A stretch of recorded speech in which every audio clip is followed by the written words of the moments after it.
அற்புதமாக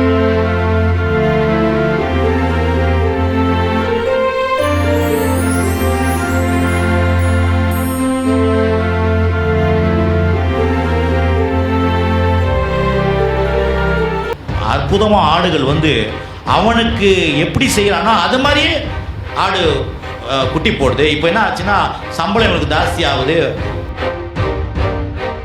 தேவன் எங்கள் தகப்பனிடத்திலிருந்து எடுத்த ஐஸ்வர்யம் எல்லாம் நமக்கும் நம்முடைய பிள்ளைகளுக்கும் உரியது. கணவன் ஒன்று செய்வார், மனைவி ஒன்று செய்வா, பிள்ளை ஒன்று செய்வா, எப்படி அப்படியே இருக்கக்கூடாது.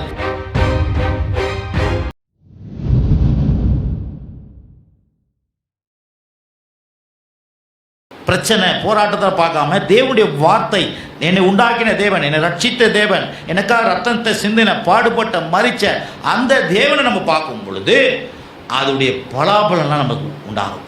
பாருங்க, அப்படி பார்த்த உடனே அற்புதமாக ஆடுகள் அவனுக்கு எப்படி செய்யறானோ அது மாதிரியே ஆடு குட்டி போடுது. இப்போ என்ன ஆச்சுன்னா சம்பளம் இவனுக்கு ஜாஸ்தி ஆகுது, வேலை நல்லா மாறுது. இதெல்லாம் காரணம் யாரு? கர்த்தர் மாற்ற. ஆமே, நான் சொல்கிறேன், இந்த கால வெள்ளம் கர்த்தர் உங்களுடைய வேலை ஸ்தலத்திலையும் சரி, உங்களுடைய சம்பளம் காரியத்திலும் சரி ஒரு பெரிய மாற்றத்தை ஏற்படுத்தும். நம்புங்க. பாருங்கள், அதுக்கப்புறம் 43 வசனம், இவ்விதமாய் அந்த புருஷன் மிகவும் விருத்தி அடைந்து, எப்படி பேசுகிறார் பாருங்க, இவ்விதமாக அந்த புருஷன் மிகவும் விருத்தி அடைந்து திரளான, நம்ம வாட்சல மிகவும் அதிகமாய் இந்த 3:20 இவ்விதமாக அந்த புருஷன் மிகவும் விருத்தி அடைந்து திரளான ஆடுகளும் வேலைக்காரிகளும் வேலைக்காரரும் ஒட்டகங்களும் கழுதைகளும் உடையவனானான். பெரிய சீமானா மாறிட்டான் பாருங்க. வேலைக்காரன் வேலைக்காரிகள், அப்புறம் ஆடு மாடுகள், திரளான ஆடு மாடுகள்லாம் என்ன சாதாரண விஷயம் இல்லை. ஒரு ஆடு மாடுலாம் வேலை என்ன ரேட்டு தெரியுமா? அப்படின்னா பெரிய சொத்துக்காரன் ஆகிட்டான்.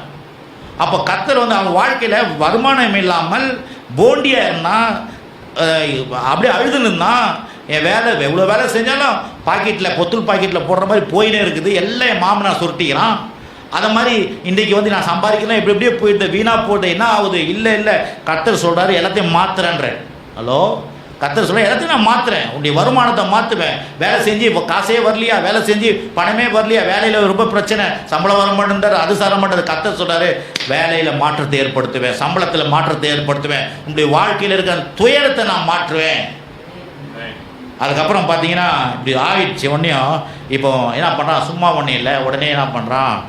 தன்னுடைய மனைவியை கூப்பிட்றான், மனைவிகளை கூப்பிட்டு இந்த மாதிரி ஆண்டவர் அவன்கிட்ட சொல்லிட்டார், இந்த இடத்த விட்டு போயிடணும், உங்கள் அப்பா கிட்டே இருக்கக்கூடாது, வேறு இடத்துல போகணுன்னு சொல்லிட்டு சொல்கிறேன்.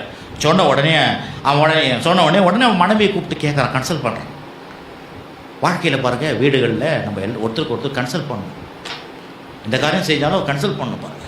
பாருங்க, அப்போது யாக்கோப்பு ராகலையும் லேயாளை வெளியே தன் மந்தைக்கு இடத்தில் அழைத்து சில காரியங்களை அப்படியே நீங்கள் 14 வசனம் வரைக்கும் 15 வசனம் வரைக்கும் பார்த்தீங்கன்னா அப்படியே அவன் சொல்கிறான். நடந்த காரியத்தெல்லாம் நிறைய காரியங்களை சொல்கிறான். நீங்கள் வீட்டில் வாசித்து பார்த்துங்க, நடந்த காரியம்லாம் சொல்கிறான். உடனே அவன் மனைவிகள் அவனுக்கு உத்தரவு கொடுக்குது. ஆகையால் தேவன் எங்கள் தகப்பன் இடத்திலிருந்து எடுத்து ஐஸ்வர்யம் எல்லாம் நமக்கும் நம்முடைய பிள்ளைகளுக்கும் உரியது.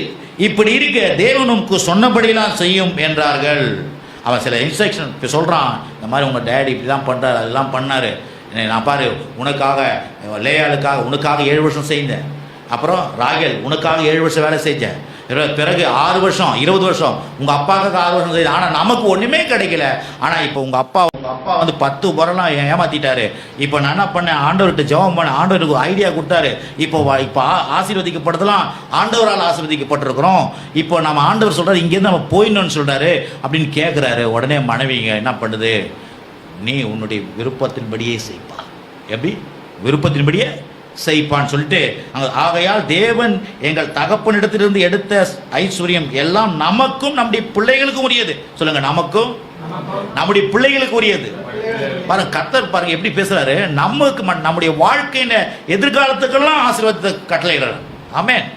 நமக்கும் சொல்லுங்க, நமக்கும் நம்முடைய பிள்ளைகளுக்கும் உரியது. இப்படி இருக்க தேவன் உமக்கு சொன்னபடியெல்லாம் செய்யும். அப்ப பாருங்க, கர்த்தர் சொன்னபடியெல்லாம் செய்யும்படியாக மனைவி சொல்றார்.